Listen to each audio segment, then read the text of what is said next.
Got a special guest joining us. Jason, take it away. Yes, indeed. Mr. David Lewter, former middleweight, longtime fighter and contender.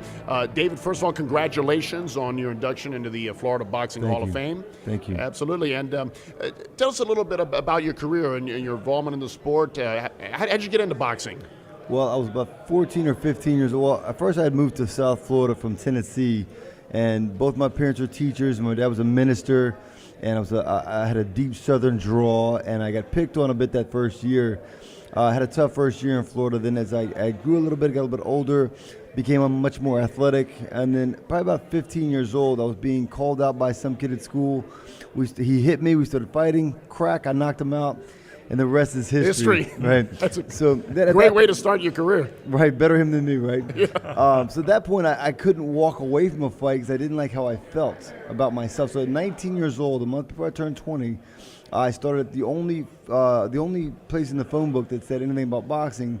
It was a kickboxing gym. The guy says, well, we don't just box, but we kickbox. Can you kick? Can you kick? I said, sure, I can kick. So I won 3 world championships kickboxing, transitioned to boxing, and the rest is history. And here we are.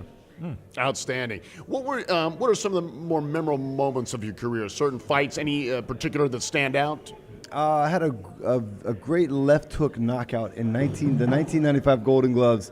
I'd worked my left hook specifically for this guy, and I think I gave him 4 or 5 standing 8 counts in 3 rounds. And finally, in the last round, we were trading left hooks, and I clipped him, and he was out.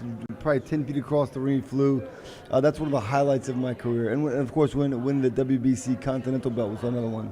You don't think that fight at 15 was a memorable fight? Hey, I had a few of those. That's the first one that was definitely memorable. Well, I think when we get through the interview, you probably need to go over to talk to Ken and see if he can get you in fighting shape, because you said you're a couple pounds over that fighting shape, right? 60 pounds over my fight weight, but it's intentional. and you look, believe me, I asked you the question, are you still fighting? And that should tell you right there, you look like you could still be fighting. Of course, you could be a heavyweight today, correct, perhaps. Correct. David, what would be your advice to a young guy that's just coming up and just wants to get into the boxing world? And what would you suggest that he do? Find another sport. Okay, fair enough. It's that tough. It wasn't tough for a long time. It was easy. I enjoyed it. It just happened for me.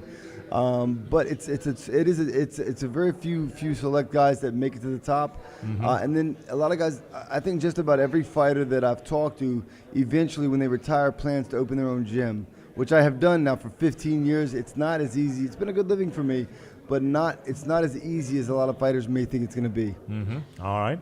Appreciate your candor, and that's good advice.